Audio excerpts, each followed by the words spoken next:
الحمد لله نحمده ونستعينه ونستغفره ونؤمن به ونتوكل عليه ونعوذ بالله من شرور أنفسنا ومن سيئات أعمالنا من يهده الله فلا مضل له ومن يضلل فلا هادي له وأشهد أن لا إله إلا الله وحده لا شريك له وأشهد أن سيدنا ونبينا ومولانا محمدا عبده ورسوله صلى الله تعالى عليه وعلى آله وصحبه وبارك وسلم تسليما كثيرا.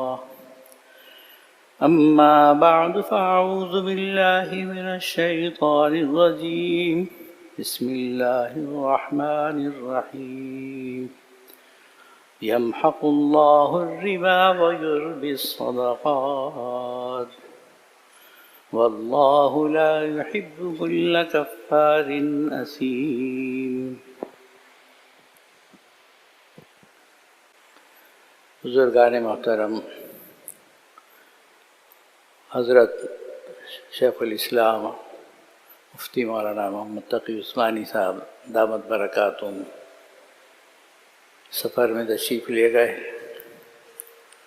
اور دوسرے حضرات بھی یہاں اس وقت نہیں آ سکے.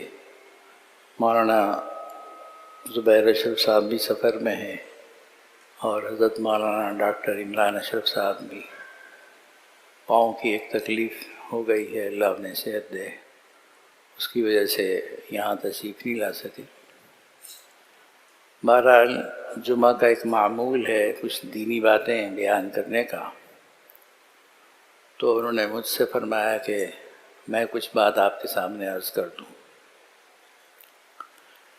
الحمدللہ آپ اور ہم اس بات کے گواہ ہیں اور فیض یاب ہوتے رہے ہیں کہ اللہ تعالیٰ نے اس منبر سے حق بات حق طریقے سے کہلوائی ہے. ابھی زیادہ وقت نہیں گزرا اور دنیا سے پردہ کیے ہوئے تو بہت ہی قریبی وقت ہے. حضرت مولانا مفتی محمد رفیع عثمانی صاحب رحمۃ اللہ تعالی علیہ، جن کے بیانات سے ہم مستفید ہوتے رہے، ان کی گفتگو اسلام کے مختلف پہلوؤں پر دائر رہتی تھی. اعتدال کے ساتھ ہر مسلمان کو کس موقع پر کیا کرنا چاہیے، حضرت اپنے بیانات میں اپنے سوز کے ساتھ، اپنی بصیرت اور اپنی فقاہت کے ساتھ نپے تلے انداز سے دین کا حکم بیان کیا کرتے تھے. آپ اور ہم ان سے فیض یاب ہوتے رہے ہیں. ایسی خوش نصیبی کم حصے میں آتی ہے. کوئی فقیہ، کوئی معتدل مزاج، کوئی مخلص اللہ والا اپنے سامنے ہمیں ملے اور وہ دین کی بات کو حکیمانہ طریقے سے اور اسلام کے موقف کو پوری وضاحت اور فقاہت کے ساتھ بیان کریں. اتنے عرصے تک ہم ان سے فیض یاب ہوئے ہیں. الحمدللہ آپ کی اور ہماری کچھ نہ کچھ ذہنی تربیت پہلے سے ہوئی ہے. اس پر ہمیں اللہ کا شکر ادا کرنا چاہیے اور حضرت والا رحمۃ اللہ علیہ کے لیے دعا بھی کرنی چاہیے. اللہ ان کے درجات کو بلند فرمائے اور ان کی سمجھائی ہوئی بتائی ہوئی باتوں کو ہمیں خود عمل میں لانے اور آگے پہنچانے کی توفیق عطا فرمائے. اسی کے ساتھ حضرت شیخ الاسلام حضرت مولانا مفتی تقی عثمانی صاحب دامت برکاتہم، جن کو بہرحال دنیا تسلیم کرتی ہے، ہمیں ان سے براہ راست فیض یاب ہونے کا موقع مل رہا ہے. اللہ تعالیٰ ان کی عمر میں برکت دے، صحت اور عافیت کو قائم رکھے اور ہم ان سے فیض یاب ہوتے رہیں.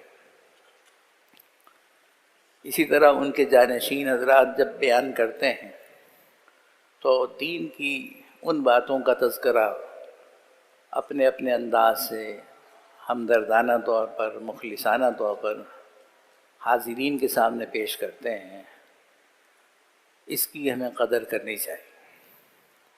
ہمارے اور آپ کے سامنے، یہ تمہید میں نے اسی لیے عرض کی کہ ہمارے اور آپ کے سامنے اسلام صرف عبادت کا نام نہیں۔ ہم نے اپنے بزرگوں سے یہ بات بارہا سنی ہے، سنتے رہتے ہیں کہ اللہ جل جلالہ نے اپنی ذات کے ایمان کے بعد اپنے نظام ملکوتی اور اپنے پیغمبروں کی اور اپنے کتابوں کی پوری طریقے سے یقین دہانی کے بعد ہمیں کچھ احکامات دیے، اس میں کچھ کرنے کے ہیں اور کچھ بچنے کے ہیں۔ امر بالمعروف اور نہی عن المنکر قرآن کریم کا ایک اصولی موضوع ہے، اور مسلمانوں کی ذمہ داریوں کا دو طرفہ حصہ قرآن کریم میں جا بجا بیان کیا گیا ہے۔ تو ان عملی احکام ہی کو اسلام بھی کہتے ہیں۔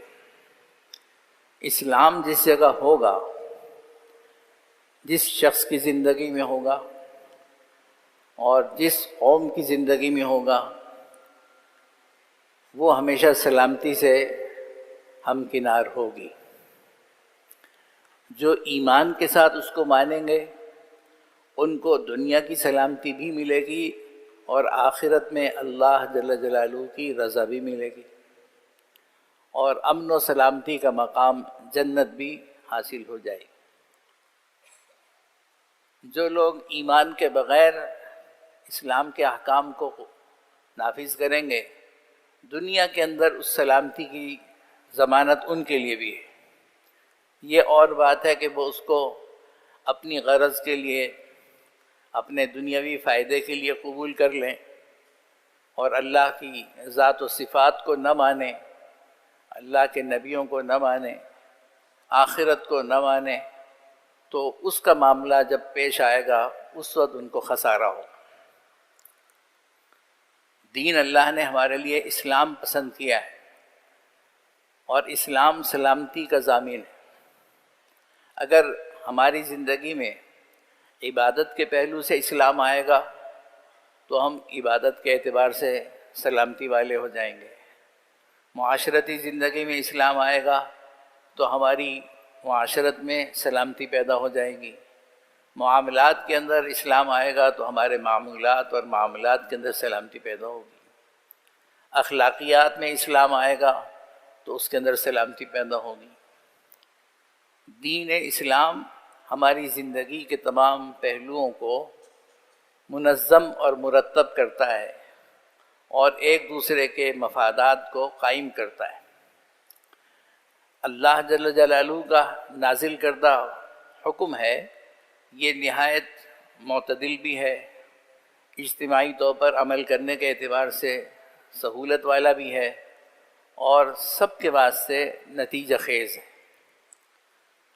چاہے آپ اس کے اوپر 1000 سال تک عمل کریں، اگر اسلام کے اصولوں کی خلاف ورزی ہم نہیں کریں گے، کوئی قوم نہیں کرے گی، تو نقصان کبھی نہیں ہوگا، کیونکہ وہ ایک اعتدال کے ساتھ اللہ کی وحی کے روشنی میں اللہ کے حکم کے مطابق آیا ہوا ہے، اور اللہ نے ہی انسانوں کو پیدا کیا ہے۔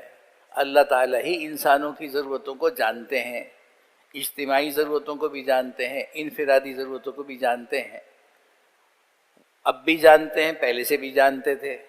اس لیے انہوں نے جو کچھ قانون ہمیں دیا ہے وہ سلامتی کا ضامن ہے۔ اس کے برخلاف جو انسانی قانون ہوتے ہیں وہ جذباتیت پر، اپنی نفسانیت پر اور کسی محدود دائرے میں ہونے والی افادیت پر مبنی ہوتے ہیں، کسی دوسرے انسان کی بے اعتدالی کا رد عمل ہوتے ہیں۔ اس میں بنیادی طور پر بنی نوع انسان کا فائدہ نہیں ہوتا۔ تھوڑے سے انسانوں کا، کسی علاقے کے لوگوں کا فائدہ ہو جائے اور کچھ مدت کے لیے ہو جائے، اور دنیاوی طور پر ہو جائے یہ تو ممکن ہے، لیکن اس حکم پر، اس طریقے پر عمل کر کے انسان کی دنیا بھی بنے اور آخرت بھی بنے، اور ہر انسان کے لیے وہ مفید ہو اور ہر زمانے میں مفید ہو، اس کی کوئی ضمانت انسان کے بنائے ہوئے قانون میں نہیں ہوتی۔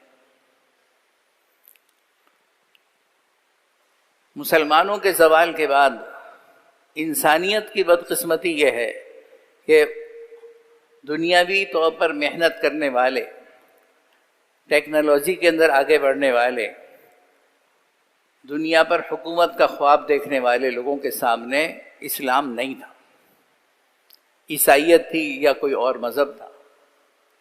اب جب مذہب یہ تعلیم دے رہا ہو جو محفوظ نہیں ہے، محرف ہے اور اللہ کی طرف سے منظور شدہ نہیں ہے، تبدیل شدہ ہے، منسوخ شدہ ہے، اس کی جو کچھ بھی تعلیمات ان کو میسر آئیں ترک دنیا کی ہے۔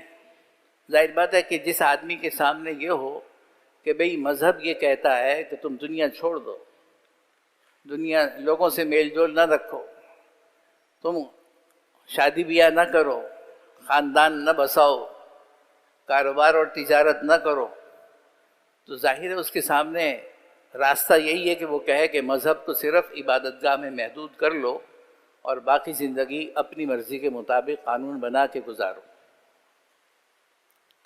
لیکن اسلام یہ نہیں سکھاتا، اسلام یہ نہیں کہتا کہ آپ جنگلوں میں چلے جائیں، لوگوں سے میل جول ختم کر دیں، کاروبار نہ کریں۔ اسلام دنیا میں اللہ نے ہمیں بھیجا ہے، ہمیں آزمائش کا سامنا ہے اور ہمیں دنیا استعمال کرنے کا طریقہ بتایا گیا ہے۔ شادی کرو لیکن اس کے اندر حقوق ادا کرو، اہلیہ کے حقوق ادا کرو، مالی حقوق بھی ادا کرو، اس کی دینی تربیت کا حق بھی ادا کرو، بچوں کی تربیت کرو۔ یہ بھی نہیں کہ آزاد چھوڑ دو، خود رو پودے کی طرح سے بڑھتے چلے جائیں، ان کی تلاش خراش کرو لیکن ان کے ساتھ ظلم اور زیادتی نہ کرو۔ دین اسلام نے دنیا برتنا سکھایا ہے اور ایسے انداز سے برتنا سکھایا ہے کہ ایک دوسرے کے حقوق ادا ہوں گے، ایک دوسرے کے لیے انسان آرام کا ذریعہ بنے گا، اس کے ساتھ معاونت کا پہلو اس کے اندر پیدا ہوگا۔ اسلامی تعلیمات کا حاصل یہی ہے۔ لیکن ان لوگوں کے سامنے یہ مذہب تھا نہیں، اس لیے وہاں یہ پروپیگنڈا ہوتا رہا اور اب بھی ہے، اور اسی کے نتیجے میں مسلمان مرعوب قوم، جو مرعوب قوموں کے طور پر زندگی بسر کر رہے ہیں، جن کا اپنے اندر خود اعتماد نہیں ہے، حتیٰ کہ اپنے مذہب پر بھی اعتماد نہیں ہے، وہ بھی یہ سمجھتے ہیں کہ بس دین صرف نماز روزے کا نام ہے۔ آپس کی معاشرت کیسی ہونی چاہیے، اخلاق کیسے ہونے چاہیے، سیاست، نظم مملکت کیسا ہونا چاہیے، وہ کہتے ہیں کہ یہ سب باتیں ہیں، مولویوں کی اپنی گھڑی بھی ہیں، اس کا دین اور مذہب سے کوئی تعلق نہیں۔ آج بہت سے لوگ اٹھ کر کہتے ہیں کہ یہ سیکولرزم ہونا چاہیے، یعنی جس کے اندر مذہبی پابندیاں نہیں ہیں۔ مخالفت کا نام بھی نہیں لیتے وہ، لیکن پابندی کا بھی انکار کرتے ہیں، من مانی ہے، جو چاہے کریں، اور ہمارے یہاں کے بہت سے ناواقف لوگ اس کو صحیح بھی سمجھتے ہیں۔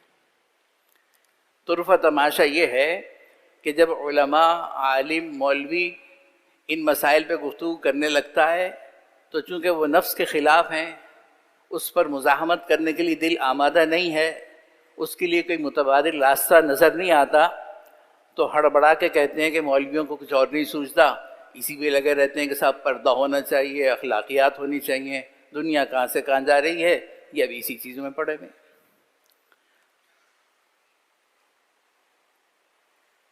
اتنی دفعہ حضرت مولانا مفتی رفیع عثمانی صاحب دامت برکاتہم کے یہ بیان ہم نے سنے کہ انسان اگر ملازمت کرتا ہے تو اپنی ملازمت کے اوقات کا وہ پابند ہے کہ اس کام میں صرف کرے، اپنی ڈیوٹی، لفظ ڈیوٹی حضرت استعمال کرتے تھے، پوری کرے۔ ہم مذاق اڑاتے ہیں، یہ کون سی بات مولوی صاحب کہتے ہیں بیٹھ کے، اب کون ڈیوٹی پوری کرتا ہے، فلانا نہیں کرتا، فلانا نہیں کرتا۔ اپنا دل نہیں چاہتا تو ہم اسلام کے کسی صریح حکم کو بھی دل سے ماننے کے لیے تیار نہیں، ادب احترام میں زیادہ سے زیادہ گردن جھکا لیں گے، ماننے کے لیے تیار، اور اس پہ تبصرے پھلجھڑیاں چھوٹتی ہیں دل میں کہ مولویوں کا مذاق اڑایا جائے. یہ بھی شکر ہے کہ مولوی کا نام لے کے مذاق اڑاتے ہیں، دین کو پھر بھی بچا لیتے ہیں. لیکن ہمارے ملک کی ایک بڑی اکثریت اس سے چڑھتی ہے، بدکتی ہے کہ معاملات زندگی میں اسلام کا حوالہ پیش کیا جائے. بے پردہ زندگی، بے حیائی کی زندگی چونکہ نفسانیت کو مرغوب ہے، اس میں اگر کوئی دین کا حکم سنانے لگتا ہے تو ہم بے چین ہو جاتے ہیں، ہڑبڑاتے ہیں کہ یہ کیا موضوع شروع ہو گیا، کیا دین اسلام صرف اسی کا نام؟ جب حلال کمانے کی بات آتی ہے تو ہماری طبیعت میں کسمساہٹ پیدا ہوتی ہے کہ یہ کون سی باتیں شروع ہو گئی، بھائی ہم تو یہاں نماز پڑھنے آئے تھے، مسجد اور مدرسہ اور ملا، یہ تو نماز روزے کا کام ہے. تو جب ایسے معاملات پر، ایسے مسائل پر اہل علم کوئی رہنمائی کرتے ہیں، قرآن حدیث کی ترجمانی پیش کرتے ہیں، تو اس میں بھی ہمیں دل سے آمادگی نہیں نظر آتی. اپنے اپنے حساب سے ہم اس میں تبصرے کر کے جان چھڑاتے ہیں. اور جب کبھی اس بدعملی کے نتیجے میں طوفان آتا ہے، بلا اور مصیبت آتی ہے، تو پھر مولویوں پر الزام ہوتا ہے کہ یہ لوگ کیا کر رہے ہیں، یہ کیوں نہیں کہتے، اتنی چیزیں خراب چل رہی ہیں. کبھی مولویوں کی زبان سے نہیں نکلتا کہ یہ حرام ہے، یہ ممنوع ہے. ان کو چاہیے تو روکتے، کیوں نہیں روکتے ہو؟ جب کوئی مصیبت آتی ہے تو پھر مولویوں پر الزام ہے. جب مولوی تربیت کے لیے آگے بڑھتا ہے تو بھی اس کے اوپر پھپتیاں کسی جاتی ہیں. اصل کیا ہے؟ میں جب بھی یہاں حاضر ہوتا ہوں آپ سے ایک مرض کی نشاندہی کرتا ہوں کہ ہم عملی منافق ہیں. ہم نے صرف زبان سے اسلام کو قبول کیا ہوا ہے، دل سے ہم اس کی تعلیمات کو ماننے کے لیے قطعاً تیار نہیں. پورے عالم اسلام کا حال آپ دیکھ لیں، یہی حال آپ کو نظر آئے.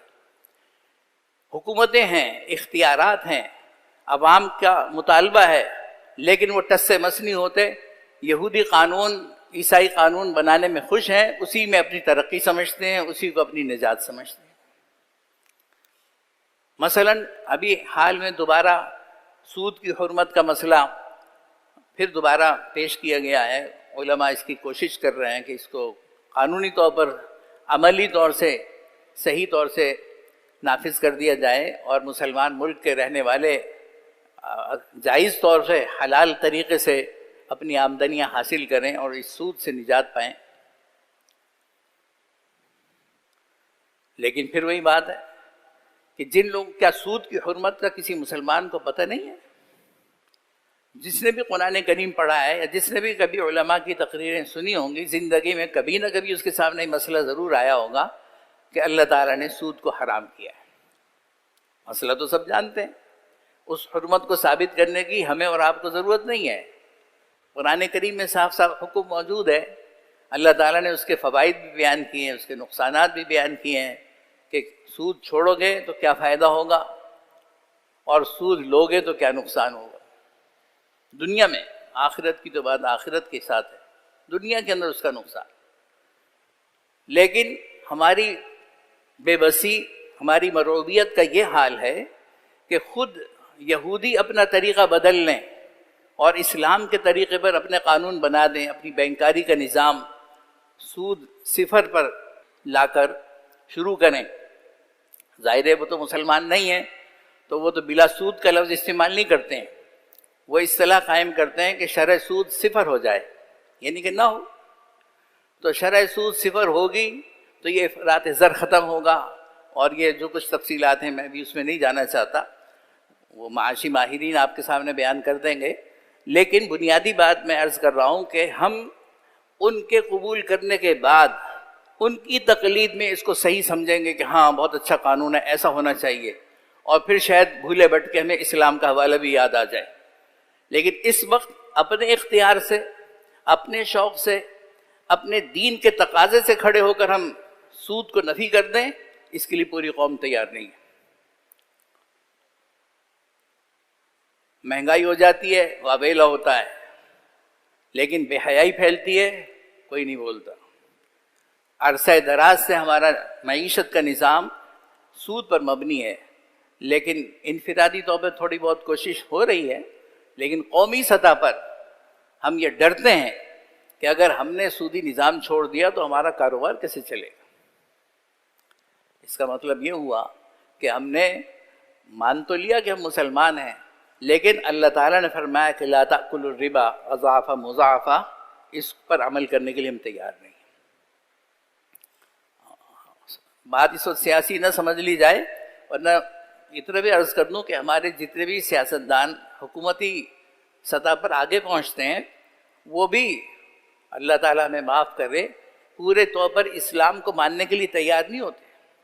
ان کی تالیوں کی گونج میں غیر اسلامی قانون پاس ہوتے ہیں ہمارے اسی ملک میں، اور جب کہیں بہت دباؤ پڑتا ہے تو عوام کو بہلانے کے لیے کچھ تھوڑا بہت ادھر ادھر کر دیتے ہیں اور اس کا گن گاتے پھرتے ہیں کہ ہم نے بڑا اسلام نافذ کر دیا ہے۔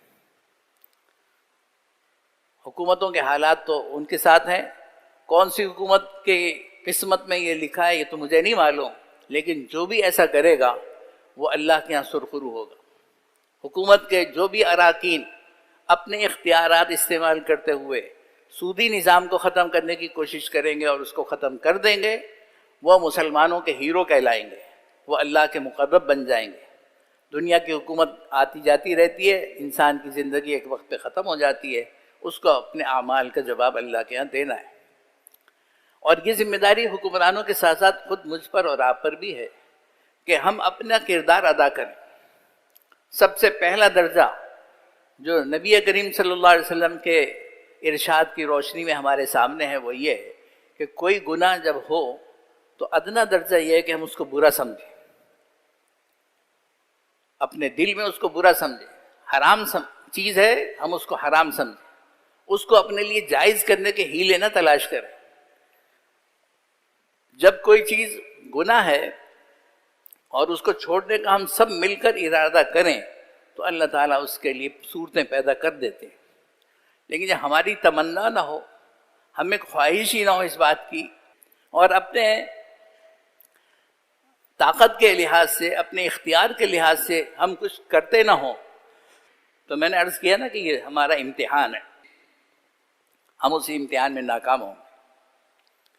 ہم نے سود کے خلاف اپنے دل میں اس کی مذمت کتنی بسائی ہے اس کا پتہ چلتا ہے جب ہم لین دین میں سود سے بچنے کی کوشش کرتے ہیں۔ جب ایک آدمی کسی چیز کو برا سمجھتا ہے، ایک شوگر کا مریض کسی مٹھائی کو اپنے لیے نقصان دہ سمجھتا ہے، تو دل سے سمجھنے کا اثر ظاہر ہوتا ہے کہ ہر موقع پہ وہ بچتا ہے۔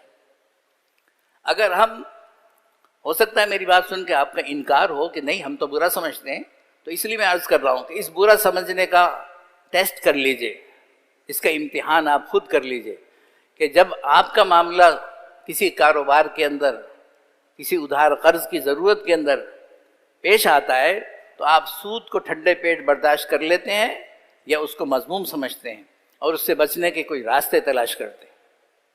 بڑے بڑے سرمایہ دار جن کو اللہ نے بہت سی صلاحیتیں دی ہیں، کیا وہ اس قابل نہیں ہیں کہ غیر سودی نظام کے لیے کچھ کوشش کریں؟ ہیں، لیکن چونکہ دل میں یہ بیٹھا ہوا ہے کہ یہ کوئی دین کا کوئی خاص حکم نہیں ہے، بس جیسا چل رہا ہے چلنے دو، ہماری اس میں کوئی ذمہ داری بھی نہیں ہے، ہم مجبور ہیں۔ تو میں عرض کرنا چاہتا ہوں کہ دیکھیے، سب سے پہلا درجہ، سب سے یعنی کمزور درجہ ہمارے اور آپ کے لحاظ سے پہلی سیڑھی یہ ہے کہ ہم کسی بھی گناہ کو، چاہے وہ بے حیائی کی بات ہو، بدکاری کی بات ہو، زنا ہو یا کوئی اور جرم ہو، اس کا سب سے پہلا کمزور سا درجہ یہ ہے کہ ہم اس کو حرام سمجھیں اگر وہ اللہ کی طرف سے حرام ہے۔ خدا نخواستہ اگر کسی کو اس کی حرمت میں تردد ہے تو قرآن کریم پڑھے، اس کی تفسیریں دیکھیں، اس کو خود پتہ چل جائے گا۔ پورا رکوع اللہ تعالیٰ نے اس سلسلے میں سورہ بقرہ میں بیان کیا، اور بھی مختلف جگہوں پر اس کی مذمت کے اور اس کے نقصانات کے واقعات بیان کیے گئے ہیں، اسے پڑھیں۔ کوئی 2 اور 2 4 کی طرح سے مسئلہ بالکل واضح ہے۔ اللہ تعالیٰ ربا کو مٹاتے ہیں۔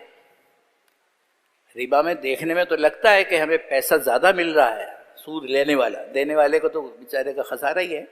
لینے والا یہ سمجھتا ہے کہ 100 کے 110 مل رہے ہیں، لیکن اللہ تعالیٰ فرماتے ہیں کہ میں اس کو مٹاتا ہوں۔ اور صدقہ دینے والے کی بظاہر رقم لگتی ہے کم ہو گئی ہے، آپ کے پاس 100 روپے تھے، آپ نے 10 روپے صدقہ کر دیے، تو ظاہراً یہ کم ہوا، لیکن اللہ تعالیٰ اپنا فیصلہ سنا رہے ہیں کہ میں ربا کو مٹاتا ہوں اور صدقات کو پروان چڑھاتا ہوں. اور یہ عملی طور سے اگر آپ دیکھیں گے تو آپ کی زندگی میں نظر آ جائے. آپ عالمی سطح پر اس کو دیکھیں، یہ لوگ جو سود خور ہیں بڑے بڑے، یہ صرف نمائشی انداز سے اپنے کاروبار چلا رہے ہیں. فرضی قسم کی خرید و فروخت چل رہی ہے. یہ دنیا کے اندر جو کساد بازاری ہے، مہنگائی کا طوفان ہے، یہ اصل میں جعلی قسم کی خرید و فروخت کا بھی رد عمل ہے. اور بھی بہت سی باتیں اس میں ہیں. انہیں پتہ چل گیا ہے اچھی طرح سے کہ یہ نظام ہمارا تباہ کن ہے اور اب ان قریب یہ زمیں بوس ہونے والا ہے. وہ خود اس فکر میں ہے کہ کوئی متبادل راستہ اختیار کیا جائے. اللہ نے ہمیں اسلام کے نام پر خطہ عطا فرمایا تھا. ہمارے اندر باصلاحیت لوگ بھی ہیں، معیشت دان بھی ہیں، اچھے اچھے تجربہ کار لوگ، کاروبار کے تجربہ کار ہیں. یہ اس صلاحیت کے اور اس موقع کے اس کے حامل ہیں کہ یہ اس وقت متبادل نظام اسلام کا غیر سودی نظام پیش کریں عملی تجربات کی روشنی میں، اس کے علمی طریقوں سے، اس کے عملی طریقوں سے. تو اس وقت یہ بہت ممکن ہے کہ پاکستان لیڈر ہو جائے اس معاملے میں، پوری قوم کا، پوری عالم اسلام کا، عالمی دنیا کا. لیکن ہر موقع کی طرح سے ہماری قسمت میں اپنی مرغوبیت کی وجہ سے یہ اعزاز نہیں ہے کہ ہم عالمی سطح پر کسی چیز کو لیڈ کر سکیں. ہم تو صرف کسی کی اتباع کرنے والے ہیں. ہمارے اندر وہ ایقان، وہ اعتماد ختم ہو گیا ہے اپنے دین سے بے اعتمادی کے نتیجے میں کہ ہم دنیا کے انسانوں کی کوئی قیادت بھی کر سکتے ہیں. جس زمانے میں کی تھی وہ ہمارا زمانہ نہیں ہے، گزر گیا. صدیوں اس دنیا پر مسلمانوں کی حکمرانی رہی ہے اور اس کا زوال بدعمالی اور بد اخلاقی کی وجہ سے ہی ہوا ہے. وہ بد اخلاقیاں اور بد اعمالیاں تو ہماری میراث بنی ہوئی ہیں، لیکن جو اسلام کی قوت تھی، جہانگیری کی اور انسانیت کی رہبری کی، اس سے ہم بالکل خالی ہیں. ہمارے اندر وہ حوصلہ ہی نہیں ہے. حوصلہ کیسے پیدا ہو؟ جب اپنے ایمان کو مضبوط کریں، قرآن کی حقانیت کو دل میں اتاریں. ہم قرآن کو پڑھتے ہیں، مانتے ہیں، مولویوں کی باتیں سن کے سر بھی جھکا لیتے ہیں کسی وقت، لیکن اندر سے ہم مایوس ہیں کہ نہ تو سیاست ہماری اسلام میں ہو سکتی ہے، سیاست کے لیے مجبور ہیں مغربی جمہوریت کا طریقہ اختیار کریں، معیشت کے اندر مجبور ہیں کہ یہودی نظام کو اختیار کریں. اس کیپٹلزم کے مقابلے میں جو دوسرا نظام وجود میں آیا تھا وہ بعض جگہ ناکامی کا شکار ہو گیا. روسی ریاستوں میں اس کا تجربہ ناکامی کا شکار ہوا. چین کے اندر وہ کسی طرح لیپا پوتی سے چل رہا ہے. لیکن وہ نظام، اشتراکیت کا نظام، اس کیپٹلزم کے مقابلے پر آیا تھا. اس وقت یہ دونوں اپنی جگہ کسی نہ کسی کمزوری کا اور کسی نہ کسی بربادی کا شکار ہو چکے ہیں. اس وقت دنیا چاہتی ہے کوئی نیا نظام، اور وہ اسلام ہے، اسلام کا نظام ہے. حضرت قاری طیب صاحب رحمۃ اللہ علیہ دارالعلوم دیوبند کے محتمم اور اونچے درجے کے بزرگوں میں سے تھے. ایک دفعہ ایک بیان میں نے ان کی بات سنی تھی، اب مجھے اس وقت یاد آتی ہے. فرماتے تھے کہ اصل میں دنیا کی فلاح، آخرت کا معاملہ تو ایمان پر مبنی ہے، دنیا کی فلاح بھی اسلام میں ہی مبنی ہے، اور دنیا بالآخر مجبور ہو کر اسلامی قانون پہ ہی چلے گی، چاہے وہ نام اسلام کا نہ لے. آپ غور فرمائیں گے تو آپ بھی اس نتیجے پہنچیں گے کہ دنیا اس وقت اسلام کا نام تو نہیں لے گی، لیکن اسلام کا نظام معیشت اپنا ٹھپا لگا کے جاری کرے گی، اور مسلمان ان کی تابعداری کا توق گلے میں ڈالے ہوئے ہیں، ان کے پیچھے پیچھے اسلام پہ چلے. آج جب کہ وقت ہے کہ ہم ایک رہنما بن کر سامنے آئیں، یہ اسلامی ملک دنیا کو اسلامی معیشت سے روشناس کرے. ٹھیک ہے، اس میں بہت ساری کمزوریاں ہوں گی، جب نظام چلتا ہے تو آہستہ آہستہ سیٹ ہو جاتا ہے. تجربہ کار لوگوں کے تجربوں سے فائدہ اٹھایا جائے، اور ان تجربہ کاروں سے میری گزارش بھی ہے کہ اس موقع پر وہ اس قسم کے معاملات میں اپنی رائے پیش کریں، اپنی تجربے کی روشنی میں بتلائیں کہ اسلامی قانون کی روشنی میں اس چیز کو کس طرح کیا جا سکتا ہے. ظاہر ہے کاروبار کے مختلف شعبے ہیں، مختلف طریقے ہیں، ایک دنیا ہے پوری، تو اس میں بہت سے مسائل ایسے ہوں گے جو ابھی کتابوں میں اس کے بارے میں نہیں لکھا گیا ہوگا، لیکن جب اس پر عمل کرنے کی ضرورت پیش آئے گی تو تجربہ کار حضرات بتلائیں گے کہ اس میں فلاں ضرورت ہے، اور اہل دین اور اہل علم بتلائیں گے کہ اس کو اس طرح پورا کیا جا سکتا ہے۔ تو جیسے وہ بینکاری کا نظام جو سود پر مبنی تھا 200 سال 300 سال سے چل رہا ہے اور اسٹیبلش ہوا ہے، اسی طرح اگر اسلامی قانون کے مطابق ہم عمل کریں گے تو ہو سکتا ہے کہ انتظامی طور سے ابھی کچھ دشواریاں ہوں، اس میں بعض جگہ حکومتی قوت کی ضرورت پڑتی ہے، قوت نافذہ کی ضرورت پڑتی ہے، سیکورٹی کے لیے ضرورت پڑتی ہے کہ قوت قاہرہ اس کے پیچھے ہو، جو اموال جمع کی، جو مال پیسہ جمع کیا جائے اس کی کوئی حفاظت کا انتظام ہو، تو اس میں حکومتی اختیارات کا دخل بھی ہوتا ہے، اس کی ضرورت بھی ہوتی ہے۔ اس قسم کے بہت سے پہلو ہیں۔ وہ تو ظاہر بات ہے کہ جب ہم عمل کرنے چلیں گے تو تجربہ کار لوگوں کے تجربے سے فائدہ اٹھایا جائے گا، دین کو جاننے والوں کے علم سے فائدہ اٹھایا جائے گا، اور یہ چیز دنیا کے لیے قابل عمل اور مفید صورت میں سامنے آ جائے گی۔ لیکن ہم نے خود آگے بڑھ کر یہ راستہ اختیار نہ کیا تو بہت غالب امکان اس بات کا ہے کہ غیر مسلم طبقہ اسلامی نظام کا مطالعہ کر کے اور اپنے تجربے کی روشنی میں اس کو کسی نہ کسی طرح نافذ کر لے تو فائدہ ان کو جبھی ہوگا، اور دنیا کا فائدہ ان کو مل بھی جائے گا، آخرت کا نہ صحیح، اس لیے کہ وہ اس کو اللہ کا حکم سمجھ کے قبول نہیں کر رہے ہوں گے اور نہ اللہ کی رضا کے لیے اس کو چلا رہے ہوں گے۔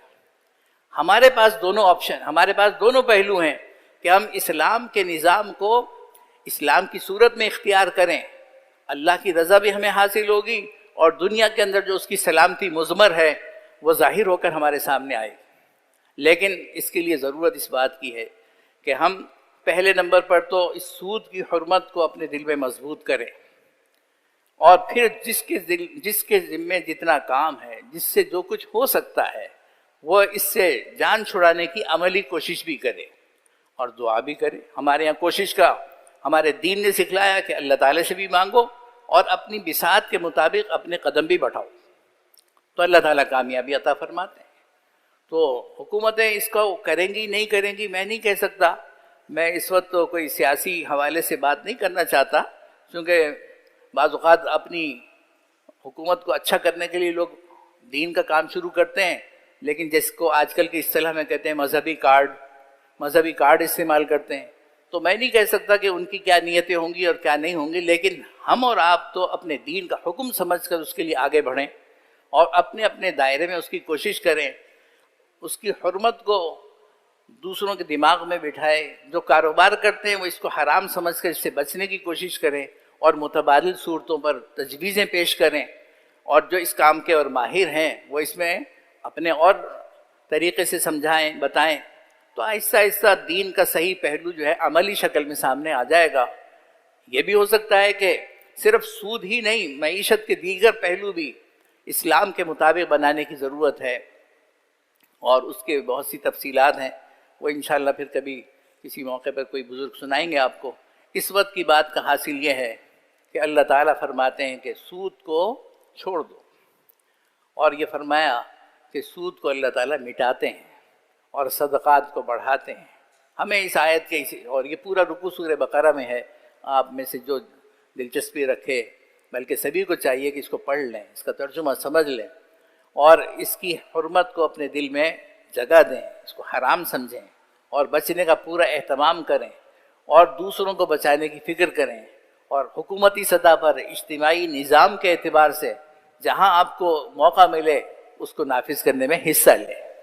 اللہ تعالی ہماری آپ کی نصرت فرمائے اور ہمیں احکام اسلام کو دین کا حکم سمجھنے کی توفیق عطا فرمائے اور اپنی سی کوشش کرنے کی توفیق عطا فرمائے۔